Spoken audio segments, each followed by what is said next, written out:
Shalom, shalom, Israel. This is Judah Nazar with a brand new video. It is May 6, 2015. This is a little lesson we're going to do on the book of Job, chapter 1. We're going to deal with the Torah mystery of that. We're going to be using the temple man as always, and we're going to show you knowledge of the self. So if you're a Torah scholar, or you're trying to get the inner mysteries of things, then pay attention. But before we get into that, we're going to address brother Rob Rack here.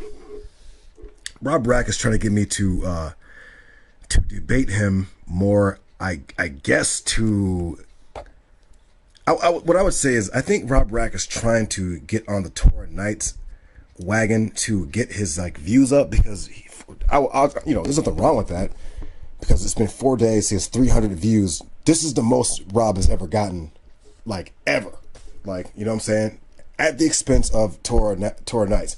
Now, that's okay, because people are going to see what he's talking about, then whatever.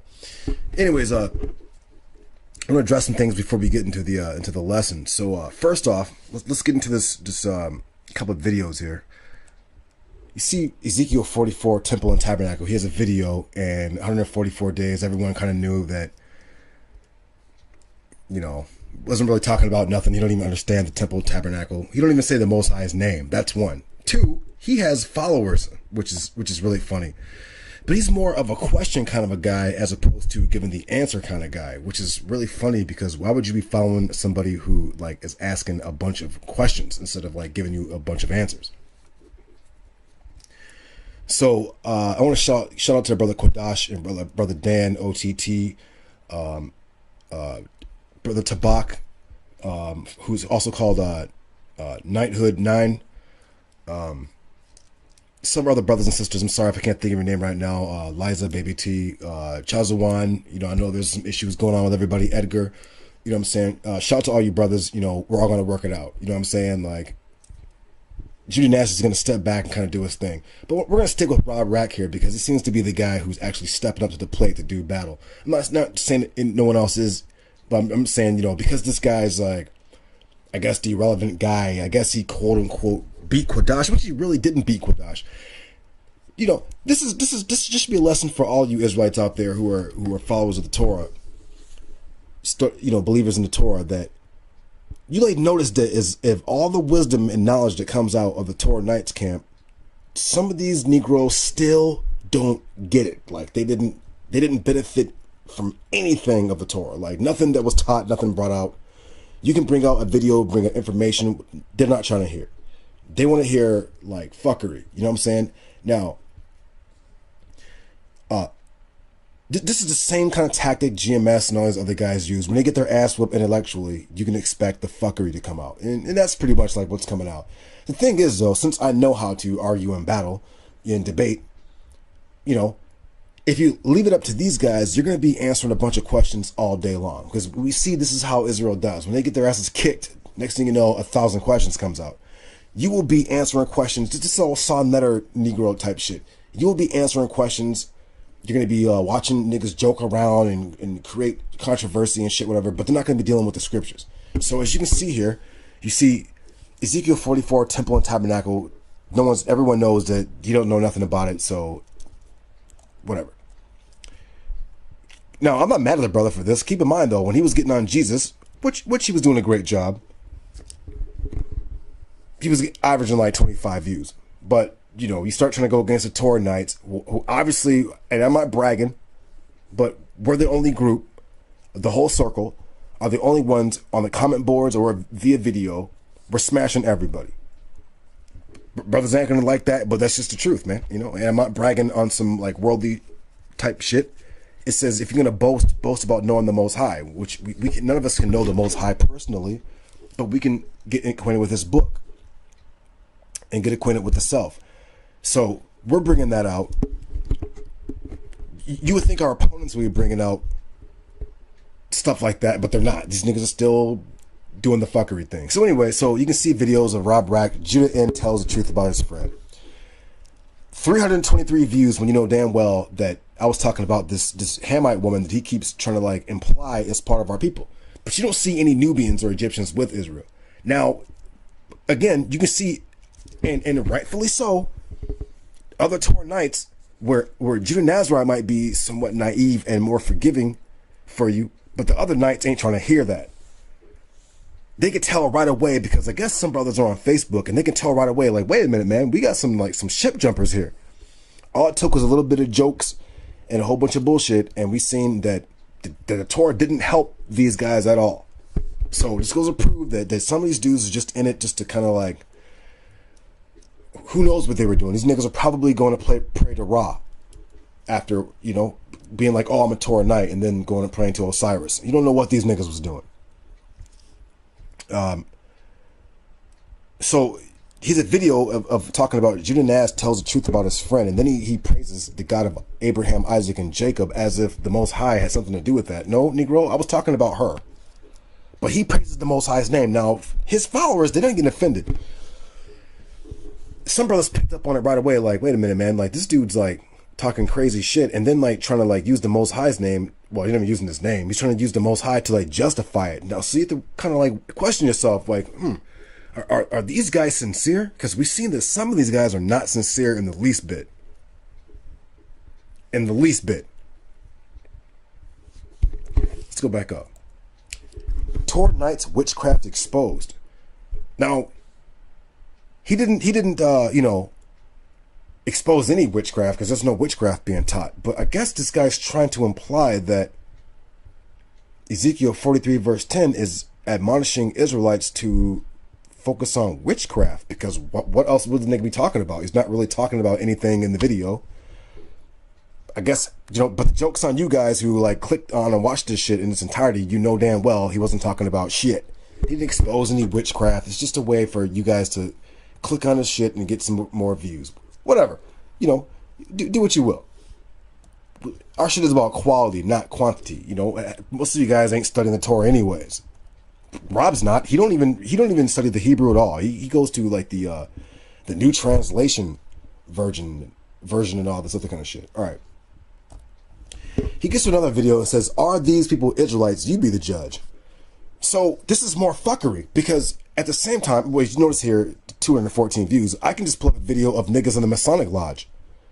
His thing is, oh, well, you know, they can't repent. Well, we can get the scriptures out and see people who like bow their knee to Baal. Let's see if they can repent. Because last time I checked, they got disemboweled. And we have more people of our people worshiping Baal, worshiping Satan, and the lodge of symbolic fellatio than they are in the truth. Now, we have Latino brothers who are in the truth, but these niggas are going to say they're not Israelites, but these niggas who are worshiping dicks, these niggas are Israelites. So, did the Most High say he thinks like Rob Rack, or he thinks his ways and thinking are higher than ours? Because these niggas are still trying to like promote Pan-Africanism, but the shit can't fit. It's like trying to fit in that square shape with a triangle shape. Nigga, it's not going to work. It doesn't matter what you do. But that's on you guys. So he's waiting for me to release the Yahushua video, and I'm going to show you guys something real quick. Let's get to, hold on a second, give me 1 second. We got that. Now, while I'm looking for this, I'm not a New Testament guy. You'll notice Torah Nights don't ever really get on Yahushua's teachings per se, because we know what they are, the Torah. But we don't like Paul's Christian Jesus Christ Savior, the Savior demon that the One West camps pump and the Christians pump, and the Catholic Church and the Jesuits and the Masons and all that. We're not with that shit. Okay? That's garbage. And that's not in the Torah. For people who spend all the time in it, we would know. Okay? These niggas don't ever go to the Torah. That's why they say get that Corinthians brother. They're obviously not spending their time in the Torah. They're on some other shit. Okay? So when we say Yahushua, we're talking about the Levites. Now, just to show you that this video is coming, but on my time, we're going to let Rob Rack build up his well, they're going to drop off as soon as the head lob comes anyways. But we're going to let people become, enchanted with the fuckery. And then we're going to like lay the flood on them. So just to show you that this is coming on, you see that right there? Head lob session, Rob Rack, see Jews versus Joes. We're going to get on down. We got the notes here. You can see here, you might want to like stop and pause that. Let me show you something else real quick. This right here. We got some more mysteries coming up too with the Psalms. Notice these guys aren't really talking about anything of the Torah, but whatever, some whole other subject. We got the Proverbs 9 lesson coming up, and I want to show you this. I should have it here. Give me 1 second, you guys. Give me 1 second, because I got the Yahushua quote-unquote gospel, which I'm going to show you that that's nothing but Ezekiel 37 of what he's talking about. Of course, if you don't study the Torah, you're not going to know that. Because he did, and the One West camps will have you thinking that he was just pulling out stuff out of the sky and being like, well, he was the word. No, he was talking about the Torah, man. This is why you niggas keep going off and talking about a savior and all this shit. I want to address OTT as well, because he said, well, why do we got to mention Yahushua? Well, who said you got to mention him? He's part of the Israelite heritage. Obviously, this guy is made quite an impression. I ain't talking about the Jesus. I'm talking about Yahushua, the actual guy, made quite an impression, because we have secret societies out there who have the actual teachings of him. They know what it's based on, and they hide it and give you Jesus. And these simple Negroes don't have good enough sense to know the difference. Oh, I'm sorry. We're at 11 minutes. Okay, we're going to get to the lesson real quick. But hold on, let me show you this real quick. Just to show you that this is coming along. See, we got the Leviticus 21, verse 10. No kingdom of David except Levi, which is, but we're going to show Rob the offense that's coming. And he still ain't going to be able to, he can't do nothing about it. Watch this. The kingdom of God is within you. That's coming. Enter the kingdom, keys to the kingdom. He tells the Pharisees, you guys have the keys of the kingdom because you study the Torah, but you don't enter it. And he wasn't talking about the coming physical kingdom that's coming. He was talking about what we're always talking about in the Torah. The Torah Nights always talking about the temple tabernacle. Before I get into the point of that, hold on. The gospel, Ezekiel 37, also called the skin. The word gospel translates to bashar. If you know what the bashar is, if you actually study the Hebrew, you know what it's talking about. The skin. But we'll get into that later on. The Son of Man coming on the clouds with power and great glory. It's not talking about a man coming in the clouds. It's talking about, well, we'll leave that alone. We're just going to show you that's coming. The seed is the kingdom of heaven. You should know what the seed is in an unprofitable soil if you know what the soil we're talking about. But that's coming. Are you not gods from Psalm 82:6? That's from Yahushua's quote-unquote gospel, which is the Torah. Yahushua, the high priest. You can get that Leviticus 21 verse 10. You can show you that the One West and the Christian Negroes are totally off when they call him the anointed one. They ain't talking about Leviticus 21 verse 10. They're talking about some other shit. Christ. Okay, that's what they're talking about. Which has nothing to do with the Torah or Israelites. Paul and the Pharisees and the creation of the Christ, which has nothing to do with what the Torah and the gospel, Yahushua, James and John and the disciples, that's not what they're talking about. This Pharisee creation is this image of a beast that these niggas worship. This is why certain Israelites, Toranites, can't get it, because they got Jesus Christ in their mind, so they like can't make the differentiation. You know, like when they hear, you know, Yahweh Shai talking about the Torah, they don't stop and like weigh things out. But you know, the Torah says that, man. It says our people are, you know, they're a stiff-necked people. They're not gonna like investigate nothing or examine nothing and call it down the middle. They're gonna be like, oh well, you know, if there's a little bit of falsehood attributed to it, then just throw it all out. Well, you know, this is why some people just can't enter, man. This is why the Torah don't work for them. You know, these niggas are like unprofitable seed. Their soil is like dried up ashes. It's not like, you know, you can't plant nothing. You can't produce nothing out of it with some of these niggas. I'm not making personal shots at anybody. I'm saying there's certain niggas who dropped out of the Torah nights because they want to hear Jokey the Smurf and the bullshit. We're going to go down. So you see here, you see the Matthew 13, 22, 23, 24, Son of Man. You see these are coming. You see the, you know, the glasses here to Matthew 13, 51 and 52. Before we get into the lesson, he's going to ask one question. He's going to say, Matthew 13, 51, 52. Have you understood all these things? You know, have you been instructed in the kingdom of heaven? And they were like, yes. Now, if it was something that you can just go out and teach openly, like, well, you know, the kingdom of God's coming and, you know, we're going to be like angels. Why would he have to be speaking in parable for that? For them to understand? He was obviously speaking about something that's very spiritual, which we know spiritual to certain Negroes means the Christian spirit. But when the Torah is talking about spiritual, it means knowledge of the Torah is what it's talking about. Knowing how to like oscillate between, you know, certain allegories, parables, literal meanings, symbolic meanings. This is what it's talking about. That's the spirit. You don't get out of the Christian mindset of the spirit, because that's some other shit. The Holy Ghost. There's no such thing. You can't find the Holy Ghost in the Torah. Okay, that's some other shit. So Rob Rack, it's coming. This guy has to be shot. You know what I'm saying? And you're gonna be knocked out. So enjoy your little time now. You know, and you know, show your videos of Japanese people eating shrimp. But again, we can just show Negroes eating shrimp. So I guess they're not Israelites. See, not saying I don't believe that they're Israelites. I'm just saying we can use these niggas' tactics against them. Does Jay-Z fit the curses? Rihanna fit the curses? Are these niggas fitting the curses? Because they're living it down, okay? But let's get off of that. So the Rob Rack headlob is coming soon enough on my time. Torah Nights got people are asking for like the mysteries and you know, and things to come out. Not the arguing back and forth of Negroes who are asking a bunch of questions but don't have no answers. All right, so let's get to the lesson real quick. All right, so the lesson today is we're going to get to the book of Job, chapter 1. You think you know what Job is. You don't. All right, let's get to it. Oh, we're gonna need this real quick too.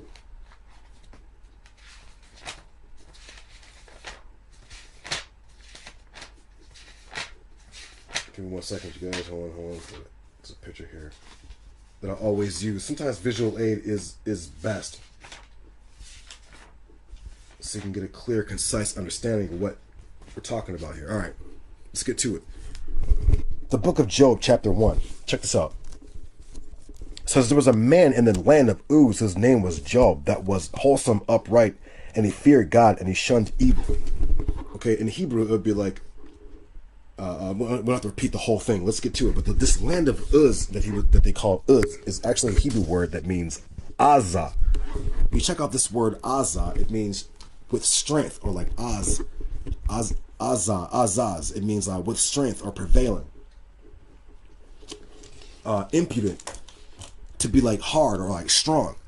So the word Job's name in Hebrew is Ayawab, and this name means enemy or like hostile. Now keep in mind what the Torah is talking about here when it says that Job is an enemy or he's hostile, of what it's referring to. I'm going to show you off rip. This is talking about the mind. Job is the son of man principle. He's you. He's the Israelite principle. He's in this land called Azah. or awaz, which means strong.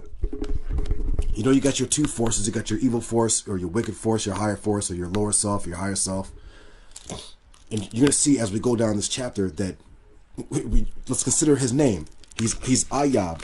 He's Ayawab. He's the hostile. He's the enemy to the lower self, to the demon self, as Satan Hashatan is going to come in later on in the story, and you know, and you'll get it for those of you who, as Yahushua would say, have ears to hear and eyes to see. So let's call him Job. Job was in this land, or this mind state of strength, where he could like block out this, you know, the lower self and stay in this holy Torah mind state, this angelic mind state. If I'm wrong, it says Ha-ayash, a man, Ha-hawe, or he is Tham, which means complete or upright or righteous. Wa, and Yashar, which means upright or righteous. Yashar, he is a prince. Wa, Yare, this word here, I'm sorry, means to fear. This word also breaks down Yara, which means to like point out a direction, to say this is it, a direction, to point out, to teach. So this hostile man, this enemy of the lower self, was in this mind state of strength to ward off the lower self. We can keep going. It says he feared Elohim, Wa, and Sar, he turned Ma Ra from evil. So he was this enemy. He was this enemy to the lower mind state, the enemy Egypt self. We're gonna get into that. Just give me a second. Hold on. Watch this. I wish I can show you. I should pull up. This is not Kabbalah, by the way. If you notice, these niggas are trying to imply that this is Kabbalah because they're dumb. But obviously, if this is Kabbalah, then the Torah is teaching. Then the Torah is teaching Kabbalah. Then, if this is what these niggas are trying to say. Let's get to this is a perfect one here. We'll use this. All right. This is the Torah. This is the tabernacle, the Torah, the temple. It's just the same thing. Let me give you a brief explanation of what Kabbalah is. Kabbalah is these niggas trying to like use this for like witchcraft. Okay, basically, however they do this shit. Remember, there's really no such thing as like magic. It's like you know, these niggas are in league with demons. Okay, just like the righteous are in league with angels, as this book of Job is going to show you. The wicked are in league with demons, and this is the pattern of this is that temple tabernacle. Is you just see it closed up. Look, you got your top three. This is your holy of holies. These lower four here are the holy place. I'm sorry, and here, and then you got Malkuth, which is your sacrifice altar. You know, your lower self, man, the Malakoth, your earth, your kingdom, your fleshly man, and man must ascend. All right, so let's get to it. Now watch this. Verse 2, 7 sons and 3 daughters were born to him. 7 sons and 3 daughters. So you got your 10. Remember Israel had 10 steps from Egypt to the Holy Land. There were 10 whole steps.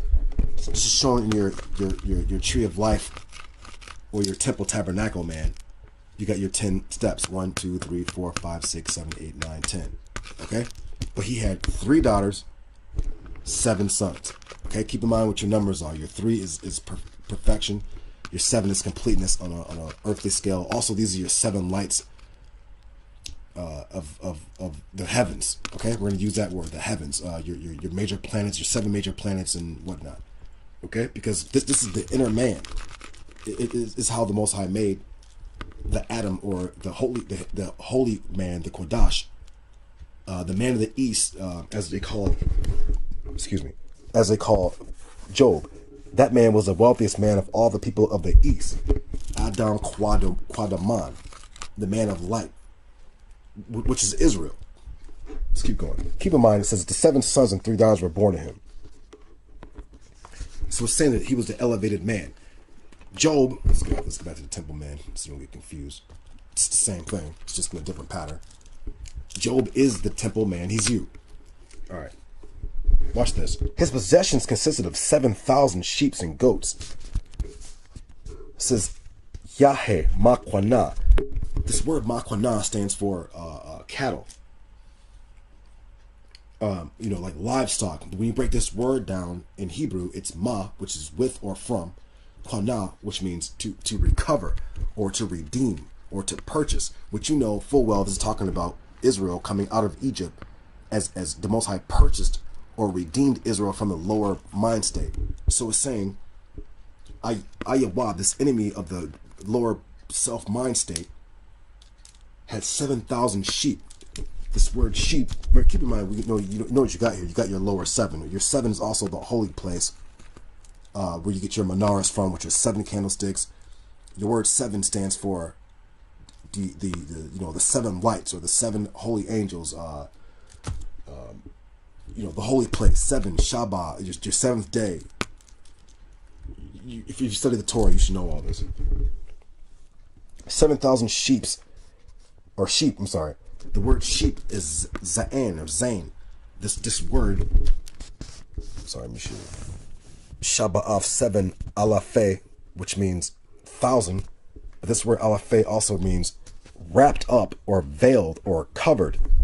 So this man's mind was wrapped up or covered in this 7. He was wrapped up and covered with this. His mind was wrapped up and covered with this, like yours should be, with this Torah knowledge. The word for sheep is the word za'an. If you Tzan. When you look at this word, it also means to come out. Sheep means to like come out, like the Exodus, come out of the lower mind state. It's just symbolized by the word sheep. This is why it says Israel is like a, you know, he's like the sheep or the lamb, the sacrificed lamb. He's the as Mosai says, you know, I chose you to go through the crucible of affliction. That, you know, he's a sacrificed lamb. If you study the Torah, you'll see that on the sacrifice altar there were 4 horns, Quaran. Okay, he had put blood upon them. Of course, when you look at it, there's going to be like a cross. This is why Israel's also spread to the 4 corners of the earth. This is also his mind, with the 4 angels coming, or the 4 winds of heaven, so forth and so on. For all of you can put it together. I'll see much time where we at. We're at 25 minutes. Cool. I should get through this. He had 3,000 camels and 5. Oh, let's get to 3,000 camels. Remember, he had 7,000 sheep and 3,000 camels. Keep in mind with this word alafe means 1,000. It also means his mind is wrapped up or covered. Now, keep in mind for Torah Israelites who study the Hebrew or whatever. But keep in mind, we can speak without anyone knowing what we're talking about. Some of us do it already. You know what I'm saying? Like, some brothers would be like, well, you know, these niggas are offering dogs on the sacrifice altar. Now, you know full well dogs are unlawful, and it's an abomination to offer a dog or to try to come near the Most High with an animal whose qualities are licking its butt and generally known to be an unclean animal. Okay, you know, like certain birds are not able to be sacrificed, like doves and whatnot are signs of purity. They can be sacrificed on the altar. I don't know about burn. I think you just like squeeze their blood out. However that works. The point of the matter is you can't sacrifice things like ravens and crows and shit on the sacrifice altar, which means you can't internalize their qualities because those animals eat garbage. They're thieves. You know, they're loud, boisterous. You know, they generally eat things that are like lower, like dead carrion, dead bodies and things, trash, garbage. You don't want to internalize those qualities. Let's get back to it. So he has 7,000 sheep, and he had 3,000. What is that? I'm sorry, 3,000 camels. 3,000 camels. The word camel is a word that means gamal, but this word gamal also translates into like labors or like rewards. You know, when you study the Torah, you get this like great reward. Your mind opens up into this angelic consciousness. One time I told Rob, I was like, hey man, you know, Torah Israelites have like angel mind. He like laughed, ah ha ha ha, angel mind. He doesn't know what the fuck he's talking about. Yeah, nigga, angel mind. There's 2 sets of minds. There's demonic mind and angel mind. You will be, when you wrap yourself up in this Torah, you will get angel mind. You will understand right from wrong, holy from profane. But if that doesn't make any sense to you, then how can you, you know, I don't know, you might as well just go back. Whatever the hell you were doing, it's just not gonna work for you if you can't get it. Let's keep going now. 500 she donkeys, 500. The word 5 in Hebrew is kamash, which means like able-bodied or armed, or armed to fight. So let's translate this in a way that you can understand it. It says, there was a man in a mind state of strength whose name was the enemy of the lower self. And this man was wholesome, upright, and he feared God, or he taught God, or he was inclined towards the Most High, and he shunned evil. He had 7 sons, which are the holy place, and 3 daughters were born to him, which are the Holy of Holies, which make up your 10 of the temple tabernacle. His possessions, or his cattle, which means his substance was, he was redeemed from the lower self mind. Those are his cattle. So when you hear the word makwana, and it's talking about cattle and things, you know it really means to be redeemed or purchased from, you have substance. You have this Torah substance in your mind. I'm sorry. Wait, hold on. His Torah substance consisted of 7,000 sheep. So he had this complete number of satisfaction of coming out. He had this holy wisdom. You can find it in Proverbs 9, where it says, wisdom built for herself a house with 7 pillars, which is the same thing. It's just 7,000 sheep and goats, 3,000 camels, 500 pairs of cattle. So it's like 3,000 camels. His reward was these 3 levels of thought. You can go into the book of 1 Kings, I think chapter... I forgot, maybe chapter 6. I forgot what chapter it is, but you'll see where King Solomon, and he was building the temple, he made a spiral staircase, and it had 3 levels. This is also the same thing as in Genesis chapter 3, I think, with Noah. Noah's Ark also had 3 levels. And you see it also played out here in the book of Job with his 3 daughters, which basically are wisdom and her servant girls that go out and tell people to come into the city. And the city is talking about the mind state, the mind state. But that's another lesson. We'll get into that again in another video. So he had 500 pairs of cattle. 5, he was well armed in his mind. His mind was well armed to fight off the lower self. Pairs of cattle. Let's get this in Hebrew. Kamash. I'm sorry, what? Shalashaf Alafei Gamaliyam. And he had 5 Kamash. Ma'ewath, which is, he had, this is 100. The word Ma'ewath. When you break this word down, it means for or with a wath. A wath is like a sign or a signal, like a banner, something to prove, yes, I was here or I've done this. So it says, he was well armed. He was able-bodied in his mind. The word, I'm sorry, I'm messing up. Zamad, which means joined to or connected with bakwar, which is your word for oxen or cattle, oxen, bulls. So let's break this down. It's saying he was well armed, 5, with signs or the appearance or a signal or a banner that he was doing this work in his mind. Zamad, he was joined to bakwar. Bakwar, he was joined with the cattle. But this word cattle also means bull. It also means to like search out, seeking, investigation, to examine. So Job is the Israelite who was fighting off the lower self. He was, his mind was veiled up or wrapped inside these teachings of the Torah. And he had he was joined, he had this Zamad Bakwar, he was joined and linked to this searching or seeking about of this Torah knowledge. Let me see something. Let's see if we got this. Okay, you have Jacob here laying down, but Jacob is also David, he's Solomon, he's Adam, he's Moses, he's Aaron, he's you. Okay? You got your lower mind state here on earth. You got your holy place, which is here. This is your 2nd level, and you got your 3rd. So this is King Solomon's temple with the 3. This is Noah's Ark with the 3 levels. This is Job here with the 3 daughters. So forth and so on. All right, let's go back. I'm sorry, that's James and Just, but it's another subject. Let's get back. And he had 500 she donkeys, 500. 5 is he was able-bodied. His mind was able to do so. You know, if you know, to break this down in like the easiest means is if you're able to put, how do I do this? If your mind is able to fit these things together, like you got the outer world and the inner world. Inner world is within the self, and the outer world is outside the self. When you can like put these together, you get a sense of sight. You can like see the inner and outer, and it's called you can like see. But those of you who are always outer and you can't see the inner, you're blind. You know, if your eye is full of darkness, you know what I'm saying? Have you understood all these things? Matthew 13, 5, 50, I'm sorry, Matthew 13, 51. Let's keep going. I might need this. Let's keep going. I should like blow through this. We're already at 33 minutes, so just bear with me.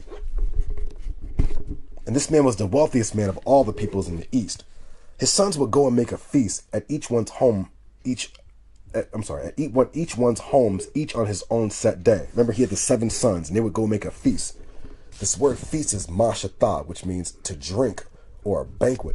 So these 7 sons, who are also your 7 angels, your 7 lights of the menorah, your holy place, they would create like this like feast. Keep in mind here that this feast or banquet, keep in mind here you have your shalakan or your tables here in the holy place. During Moses' time, one of these tables had the 7 menorahs, but in Solomon's time, it like increased to 10 tables with the 7 lights, which means Israel's going to enlighten the whole world, the 70 nations of the world. But just to stick with the premise here, your word 7 is your holy place. When Israel was in Egypt, they came through the wilderness here, symbolized by Yakin and Boaz, and they came into the land. This was given to the Levites, but that's a whole other story. For those of you who know, you know. But the word Shabbat or Shabbath also means to stop. This is where they stopped. It also means a place of rest or like an abode. Abode means like where you live or where you dwell. All right. So that's what it is. So the 7 lights with their table here were thrown like a banquet, in each of the sons would do so on his day. Let's keep going. And they would send word and invite the three sisters to eat and drink with them. You know, your 3 sisters are your 3 upper lights in the Holy of Holies to come down and drink with them, to get that tin, to bust with that tin of your temple house.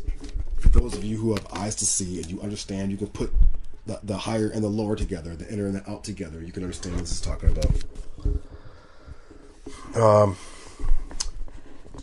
Verse 5 for Job 1, verse 5 is pretty good. It says, when each cycle feast had ended, Job would send and summon them. He would rise early in the morning and bring as many burnt offerings as the number of them all. For Job said to himself, perhaps my children have sinned and blasphemed Yah in their hearts.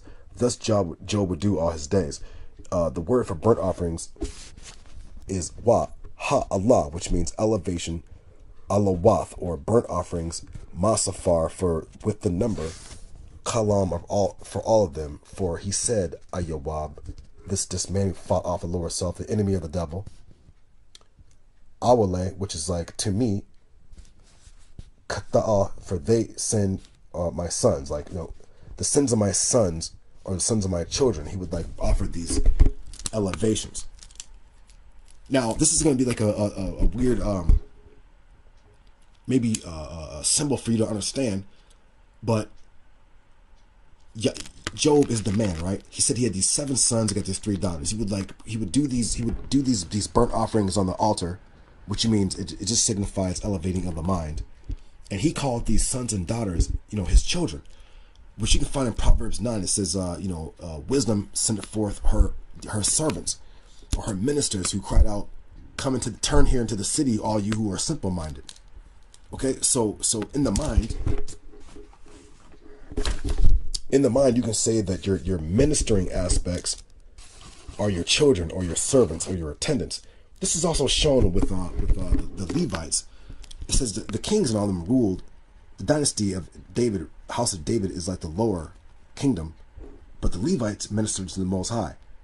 And the Levites are basically the ministering principles of the mind. they're like a lower form of angel who are the higher ministering principles of the Most High. That's why it says, you know, that the sons of the Bani Elohim, the sons of God, went before Yahweh.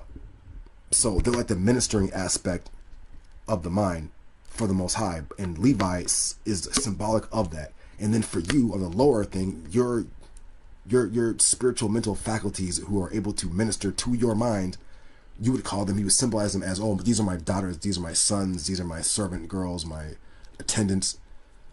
Yahweh Shai gave a parable where he said there was a king and his ministers. You know, they you know, the oil and the such and such and such. He used that. So you can like draw in the Torah and with your cup and draw out wisdom.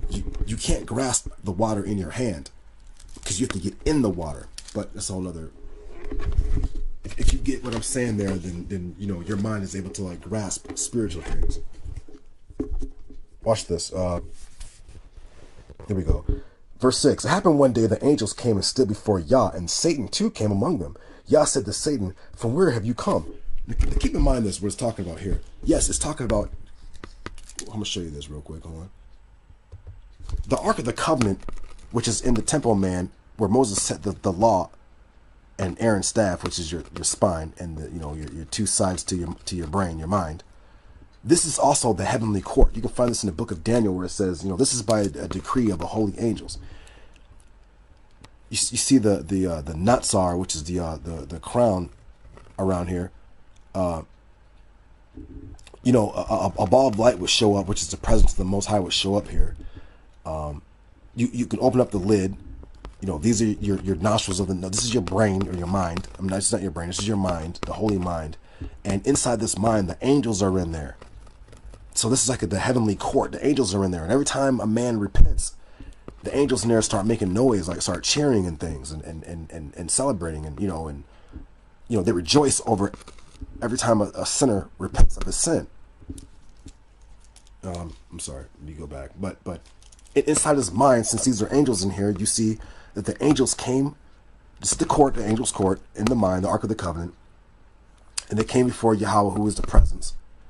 And the evil principle, or the lower self principle, the sin principle that you know brings man down, where the serpent told Adam and Eve, don't eat from this tree of knowledge, you know, good and evil, and they ate from it, and then they fell.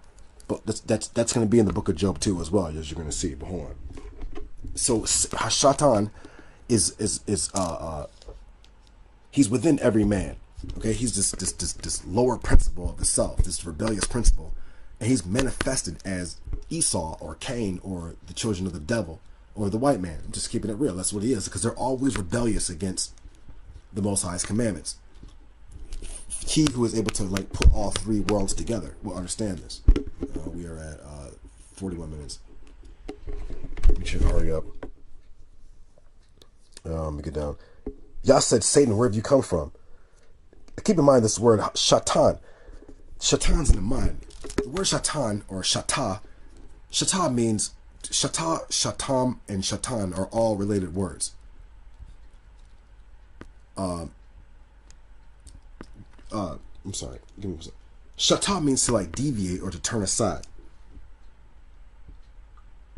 The word shatam means to like lurk or to like wait and pray like a serpent. You know, Satan like sits back in the cut, waiting for you to slip up. This is why Masons always seem to get like worst type of niggas. Satan is in another world. He looks, okay, you know, this nigga has no integrity. Let's get him. And that's how it works. This is why you have niggas like Saw Netter and Shaka Amos and Sarah Sutton. These are like probably like the worst niggas on earth. Niggas who have no moral compass. They're not upright. They're not righteous. These niggas are just selfish. Just like Albert Pike said, Lucifer binds selfish souls. You know, don't doubt it. Pretty much what he said. Satan's watching the wackest niggas on earth. You know the jokey Smurf niggas that like to like ask a bunch of questions and who are not sincere. They don't turn to the Torah. They keep preaching Jesus.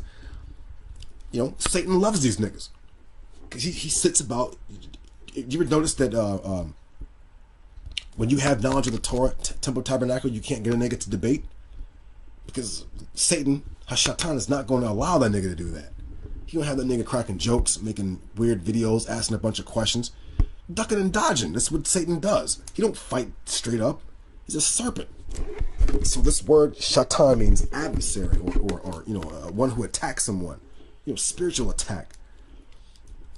When you're trying to be righteous, Satan will ask a bunch of fucking questions, always trying to trap you up, trying to embarrass you. He's trying to do everything but fight face to face, square up. No, he's going to fight from like behind a rock or a tree. He's going to try to use tricks, shenanigans and shit. Well, if this is not manifesting today, let's keep it going. So, sorry. Where we at? Oh, I'm sorry. So, shatan means to deviate, to turn aside. Shatan means to lurk or to persecute. And shatan, which means just adversary or enemy or foe. Now, keep in mind what Job's name is in Hebrew. It's Ayawab, and he's an enemy or a foe, or he's one who's persecuted. He's an enemy to Shatan, who's an enemy. Now, we have two people who are enemies here. We got Shatan, who's the master of the lower regions, or the lower regions of the mind, and Ayawab, who's the higher man. He's the god of war of the men of the east. As you can see in verse 3. I'm sorry, I never told you what donkeys are. Donkeys is patience. It's like Athanawath. It just means patience in Hebrew as well, but it's symbolized. It says, he had 500 donkeys, so I never really told you about what that is. But yeah, all these animals all signify principles of the mind. Keep in mind, Satan came amongst in the mind too, the evil principle. Now, yes, it was really Satan, and it's symbolized as the lower self came to, wicked thoughts, meditation on wickedness. The lower self also comes along because we're in a fallen state in this life. Even when you have to pray the lower self off. You are just not you're not like Adam and them who didn't have to worry about that evil principle, lower self, because they were in an exalted mind state, in an angelic mind state. Then they got cast off, but you're going to see later on in the video what it is. Damn, it's speeding by so fast. We're at 45 minutes already, so we got 15 minutes. All right. So Yah said to Satan, "Did you set your heart to take note of my servant Job? For there is no one like him on earth, a wholesome and upright man who fears God and shuns evil." And Satan said to Yah, and said, "Is it not for nothing that Job fears Elohim, or fears God? Have you not set a protective wall about him and about his household and about everything he owns from all around?" Keep in mind what this is. Get to verse 9.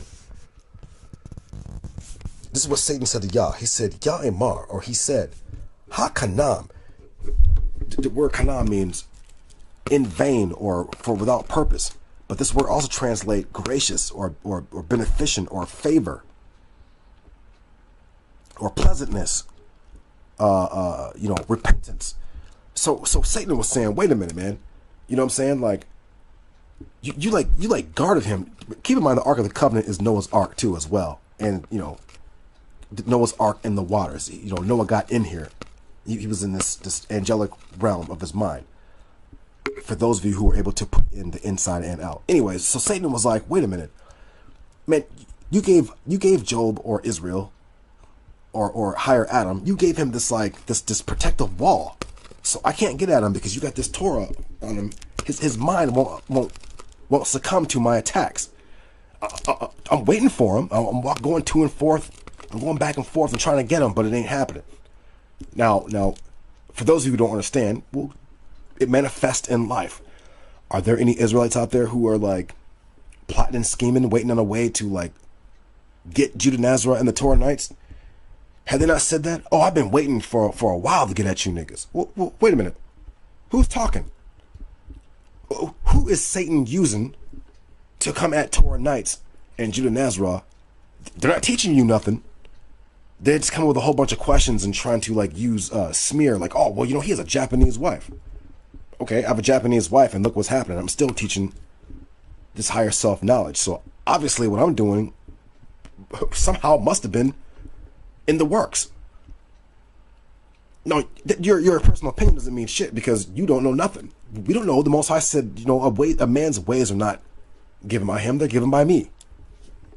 So that's just what it is. Doesn't matter what you say. Am I saying my wife's an Israelite or she's righteous? No, I'm not saying that. But that's just what it is. I mean, what? That's just what it is. I don't know what else to say. Anyway, let's you know. Oh, we're at 48 minutes. I'm trying to like blaze through this. There's so much. Please bear with me. Yeah. So Satan was like, you know, you got Job, Israel, Adam in this like protective wall. Remember he said I'm sorry,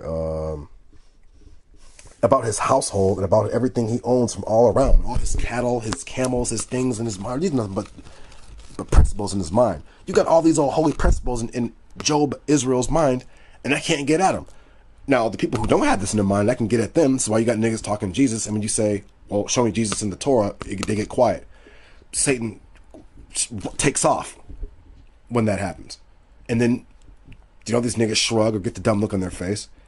And then they start asking a whole bunch of questions. That's Satan coming back, hopping in their mind, being like, okay, ask him this, ask him that, ask him this. It's just a stall tactic. And then 10 minutes later, they're right back out talking Jesus again. Satan. Let's keep going. Y'all was like, you know, Satan was like, you bless his handiwork and his livestock and spread throughout the land. Keep in mind what Job's land was. It's just this strong mind state warding off Satan's lower self attacks and his bullshit, because he wrapped his mind up in the principles and symbols of the Torah. So Satan can't, you know, this wisdom, knowledge, and understanding prevents Satan from getting on you.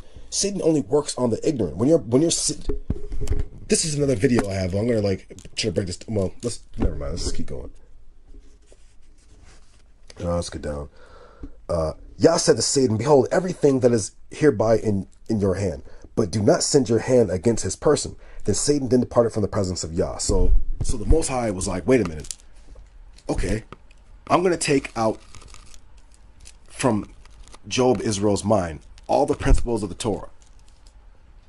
And then we're going to see if Job is going to like blaspheme me, or is he going to like fight you off. Remember, his name means enemy or foe. Or is he going to be strong enough to like fight you off and return back up to the higher state? For those of you, just that's I'm like, you know, making the story short. It's basically what y'all saying, teaching here. But it's you. You keep thinking Job is a man, yeah, but the Most High used Job as a example for you. This is why guys can't get it when they see like the house of David. They don't get it that it's really talking about, yeah, it's talking about the house of David, but it's also talking about you. Let's keep going. Watch this. Then Satan departed from the presence of Yah. Verse 13. It happened one day when the sons and daughters were eating and drinking wine. You know, wine is a let me see which time we're at 51. Remember, wine is symbolic of being under the influence of the Torah, not drunkenness. Remember when Noah got drunk, it says he exposed his shame.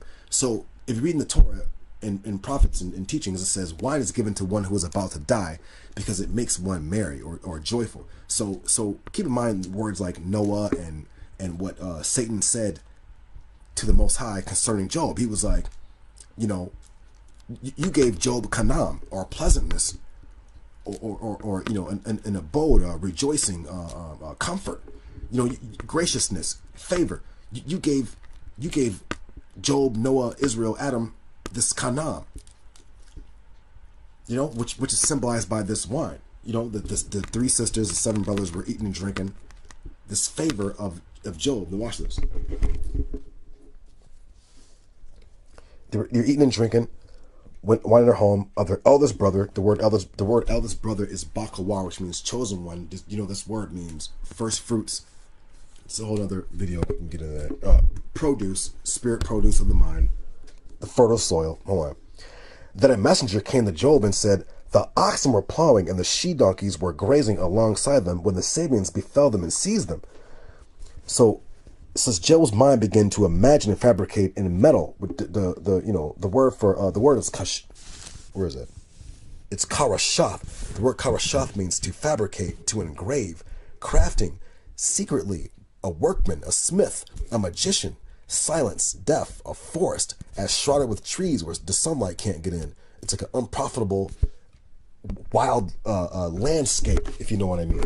So what the Torah is teaching here is Satan came and started taking off the oxen or the bakwars, you know, the searching and seeking about of the Torah. What else did it take? It took the she-donkeys, which is Job's patience. It took that away. And the Sabians, the word Sabian in Hebrew is Shabbat, which means to take away or exile or to make captive or to drive away. So these Sabians or these principles came in Job's mind and drove away Job's seeking and seeking about, searching this, to search, seeking about. That's what Israel did when it left Egypt. So basically what's saying is these principles came, symbolized by the Shabbat or the Sabians came, and it drove away all these positive principles from Job's mind. And they struck down the servant by the edge of the sword. Remember, the servants are these ministering principles in Job's mind to keep his mind in the Torah. And, they took the Sabians took them away in exile, or drove them out of Job's mind, and struck them down by the sword. And the word sword is karab. This word also means like a dry land or like a desert. I'm sorry, I'm gonna get this. It's like a dry land or a desert, karab, a dry place, thirsty. Keep in mind, before they were eating and drinking, the sons and daughters. But then when the karab came, or the dry place, it was like a famine, like a dry place, a desert mind. Unprofitable, thirsty. The sword, famine. Excuse me, let's get back. I'm burping, you guys. We're at 55 minutes. I'll make sure to get through this again. Watch. So the messenger came. The word is malach, which is like angel or man, servant, however you want to imagine that. You gotta get visual. This one was still speaking when the other came and said, a fire of God fell from heavens, and it burned among the sheep and the servants and consumed them. Only I by myself escaped to tell you. So out of this ba'ad, or this principle of in, among, or over, this like fire from like heaven came down. Now when fire comes down from heaven, what does it do? It burns up the sacrifices on the sacrifice altar.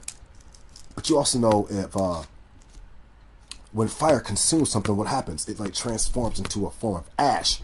Ash is like the opposite of like fertile soil. Ash is like something that's like a useless pile. Okay, you can find this symbol all throughout the Torah. Ash or dust. It's like unprofitable. It's also a sign of like confusion, is it not? So Job no longer had this state of kanam, or these oxen and his searching about the Torah, or the camels, the gamals, which is your reward or labor, your three labors, your three levels, your reward for studying the Torah, which is enlightenment. He didn't have that anymore. They took away his she-donkey, which is symbolic for patience or docility, submission. They took that away. They took away his sheep, which are, let's keep going, which is you're coming out of lower self-mind. They took that away. Well, hold on. A fire from God fell from the heavens, and it burned the sheep and the servants. So it burned all the coming out, the Exodus principle of the lower self from Job. It took away all the, So you're seeing Job is this temple man, right? And you're noticing all these symbols and things. These things are getting taken away from him. All the protective wall, all the Torah symbols and things. Basically, what he's turning into is quote unquote a nigga on the street who is not protected through these principles of his mind, of the Torah. He's like he's subject to every philosophy, wind, and doctrine, because he's not protected. He's not staying within this like house. He's not wrapped up or covered in this. If you go back in the video earlier, and you'll see what I'm talking about. I'm sorry. We're at 57. We'll keep going on. Verse 18, this one was speaking when the other one came in and said, your sons and your daughters were eating and drinking wine in the home of the eldest brother, when a great wind came from across the desert and it struck the four corners of the house. when a great wind came from across the desert. Keep in mind, you had the four winds of heaven, the four winds of the mind, or the four angels. Okay? This great wind, this word is rawak, which means a great spirit came. So that this great spirit came across the Madabar, which is another word for the wilderness. This word translates with the word or the matter, which is the Torah. So this great spirit came, and it crossed. So this is the opposite of the Passover. Remember, Israel went into tents in houses and put the blood in on the doorpost, and what they call the destroyer came about and destroyed all the firstborn, right? So what happened to the firstborn son of Job? I'm sorry. This one was speaking when the other came and said that the Chaldeans formed three divisions. Oh, I'm sorry, I'm going too fast. I'm sorry, I skipped 17, but it says the Chaldeans formed three divisions and deployed around the camels and seized them. So let me just break it down. It says the Chaldeans, this word is Kashadayim. Shadayim means devils. With the devils, or like the devils, or these demonic principles of the mind, came and formed three divisions. Remember the three divisions? The three divisions of the mind. Okay? Keep in mind the Noah's Ark and Solomon's Temple. They formed three divisions and deployed around the camels. They deployed around the camels, just which means like they invaded this labor that Job, Israel, Adam had in his mind, symbolized by camels, which it's like a labor. You labor and study of this Torah and maintaining this in your mind. One West will tell you it means going out in the street preaching Christianity, but that's not at all what the Torah is talking about, as you clearly can see. Okay, it's keeping this Torah principles in your mind. That's hard enough to do because you're joining two worlds together. When you join these two worlds together, you create this consciousness for yourself. What Yahushua calls the kingdom of heaven. So, I'm sorry. They struck down the serpents by the edge of the sword. Remember what the sword is. The sword also means a dry desert place. So these evil spirits came into Job's mind, took all his camels away, which are his labor in the Torah. They took away his searching about. They took away his coming out of Egypt mind. They took away all these things, all symbolized by animals and whatnot. And this spirit came. Sorry, let's go back. This spirit came, which is opposite of the Passover, and it let's get to it. One was speaking. Hold on. Your sons and daughters were eating and drinking. Your 7 sons, 3 daughters were eating and drinking wine or refreshing of their soul in their home of the eldest brother, which is your firstborn, Bakawar. This is also shown in the book of Egypt, with Pharaoh's firstborn, everyone's firstborn died. Watch. It struck the four corners of the house, and it collapsed upon the young men and killed them. Only myself escaped to tell you.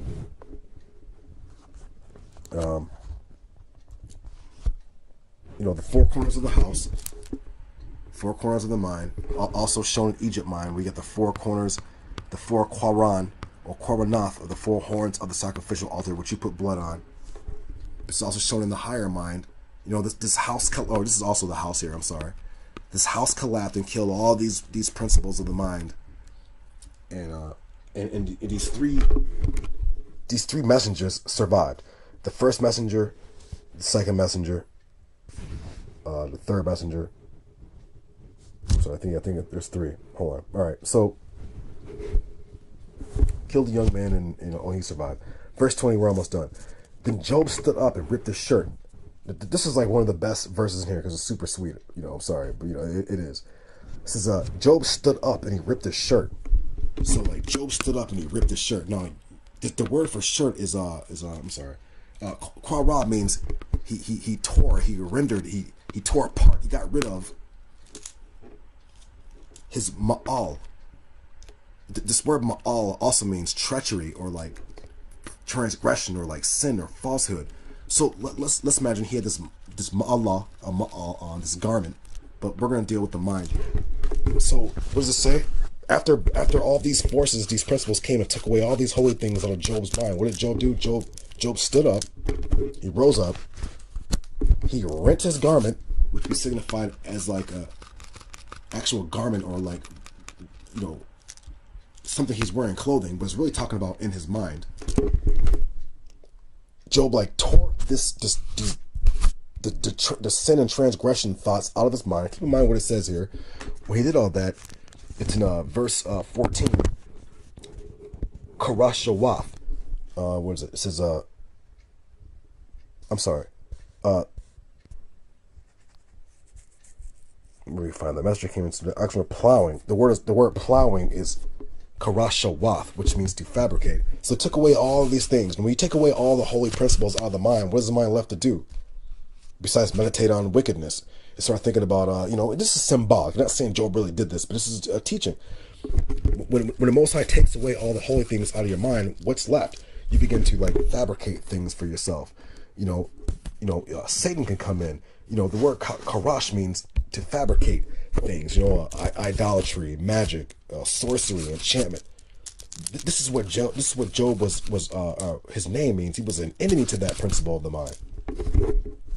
Watch. So he ripped his shirt. He ripped these things out of his mind. The transgression, the sin thoughts, the things that would lead him to drop to the lower self of the mind.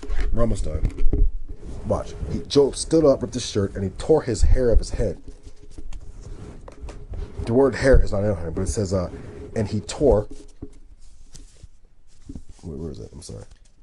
And Yagaz, the word gaz means to take a portion out, or to like tear away. So Job tore these thoughts of wickedness, of rebellion, transgression out of his mind. It says Yagaz, he tore out this portion, pointing to Resha, his head. He tore out this portion of his head, these lower self Karashawath thoughts, these engraving thoughts of wickedness, thoughts of transgression, thoughts of magic, enchantment, witchcraft, letting Satan come in to rule. Remember what Satan said. You have a protective wall over Job. You take this away, and then let me get to him. And the Most High was like, fine. You know, okay, I'm going to take all this out, and we're just going to see, this because it's a test, this is just as you. If the Most High takes all this out of your mind, then what are you going to do? Are you going to reject, or are you going to accept what comes into your mind? Because Satan's definitely going to be there lurking. Remember what his name means. Shatan. Remember, to deviate, to turn aside, to lurk, to persecute. Shatan means the evil, the adversary. He threw himself upon the ground and prostrated himself. He said, naked did I emerge from my mother's womb, and naked shall I return there. Keep in mind what I said here. Remember our past teachings about the womb of the mind, the deep, dark, black space of the mind. And what did Job say? Job said, I emerged blind out of that, unseeing. Remember what the serpent said to Adam and Eve too. He was like, once you eat of the tree of knowledge of good and evil, you will become seeing beings like the angels, knowing good and evil. But what is Job telling you? You know, he said, I was born here from the womb of the mind blind. And the only way I began to see is when I began to study the Torah, and I began to like see what was what. But when the Most High took all these principles, these holy principles out of my mind, and Satan came in and began to like test me with thoughts of magic and enchantment and transgression and rebellion, you know, Job didn't say, you know what, forget the truth, forget the Torah, you know, I'm about to, when you see a fall off, a nigga who is like in the truth, and then he like is out in the world doing whatever. Well, this is what's telling you. This is only chapter 1. He's telling you, if the Most High takes it out of your mind, you're cast out, then what are you going to do? Are you going to like fight to get back in that garden, that delightful garden? You're going to fight to get back in that kanam, that grace, that pleasantness of having your mind wrapped up in the Torah? Or are you going to go back out in the world and be subject to the lower self? Because Satan's definitely going to have you doing all kind of bullshit. You're going to be out there, getting drunk, fucking hoes, doing drugs, shooting, gang banging, sagging your pants, being a nigga, being ignorant, not knowing nothing. And they're going to be like, wait a minute, nigga, didn't you know this and that and this? And you're going to be like, no, I don't believe it, none of that. Well, what happened? The Most High took that out of your mind. You got cast out. This is why it don't matter what group or organization or whatever in Israel. When you're a cast out, you're like the lowest nigga on earth. Tell me, go ask GMS with the lowest. Yeah. Well, we're like the like the nigga said. We're like, in a good way, we're like the Illuminati. Nigga, you fall out of us, you can forget it. You're done. We're not talking to you, nigga. There's no respect. Because the Most High gave you like a favor, a grace.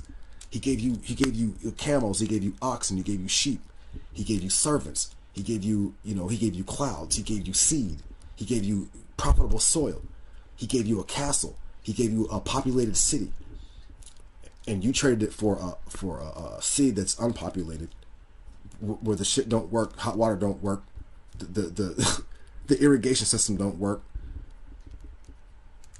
The sanitation system don't work. Nobody lives in the houses and the apartments. Ain't no money circulating. Unprofitable. It put you in a land that's unprofitable. So we might disagree on some things, but we agree on lots of other things. You're gonna dwell in the holy city, or what's called the kingdom of heaven, or are you gonna be like these other niggas asking a whole bunch of questions, plotting and scheming? Because surely if you understood and you're listening to what I'm telling you about what Job, with these principles, what he's telling you, when Satan was, his name, we're at 110, I'm sorry. So let me just close this out. This is basically what it is. Job was like, naked did I emerge from my mother's womb, and naked shall I return there. The mother's womb is also like the earth. It's also in the mind. The womb. You didn't know nothing. You were already in a fallen state. What does it say? It says, then he threw himself upon the ground and prostrated himself. Which is like really what he's saying is he like fell down. But he like praised him, But this is the moral of the story. Because you see later on in the book of Job, he gets back all these spiritual principles of himself. The Most High gives it back to him. But right now, Job is going through it. And he starts cursing the day of his birth and, and such and such and such and so forth and so on. So it's like a spiritual, allegorical, moral lesson within the book of Job. But most of us are going to read it as if it, like, oh, well, Job, but they don't understand it's an allegory for you, for the self, for your mind. So if anyone didn't get it, let me just go through it again. Job is you. All the things that Job had, all his animals and all these things are all principles of the mind. Positive things in the mind. Basically what they are is the Torah. Don't think of the Torah as a whole bunch of book of just laws, because that's not what it is. You can clearly see, I just gave an hour lesson on chapter 1, which you could read this in like 5 minutes, but it's so filled with this deep knowledge, you have to like put it together. Like you have to put the lower and the higher world within the self together, and then you'll be able to like see, or your third eye will be open, as they call it. Satan is the lower self. He's also the rebel angel, who's in the mind. Your mind is a gate, as a door, a gateway between the lower world, and the higher world, and you're in the middle. Okay, so the angelic forces have proximity to you, and the satanic forces have proximity to you. And that's what it is. And once the Most High takes the holy things out of your mind, then Satan's got you. Go find a Freemason and go ask a nigga to expound on his bullshit. He ain't gonna talk to you about nothing, because Satan, and you know what? Think about it. If a Mason was to tell, the demons are watching him, so they're gonna go tell. Oh, this nigga just broke the Masonic oath. He told. Basically, it was a whole bunch of fucking bullshit. What did they say? The whole moral thing of that is oral sex. You're doing some weird sex god shit in Freemasonry. Okay? For those who understand what they're doing. But the rest of the lower rank and file, they don't know what the fuck is going on. And they're made to swear oaths. And since these niggas don't know what the deal is anyways, if they break the oath, then they gotta pay. Or whatever. But they never knew what it was anyways. That's why they say only the higher degrees understood what it was. So you have a good side and a bad side. You have knowledge of good and evil. And the Torah is the knowledge of the good. And then the Kabbalah and all that Freemasonic bullshit, you know, Commission Hindu bullshit, that's nothing but demons. You know, lower self demons on your mind. So the niggas worship idols and do sex rituals and all other kind of bullshit. These niggas got demons on them for real. So that's what it is, Israel. Show them to the Knights. You know, that's what it is. And beautiful video, Brother Kodash, on the Protocols of Zion. Rob Rack, I'll get to you when I get to you, brother. You're. I thought you would be more of a challenge, but you're definitely bantamweight in this. All right, Shalom.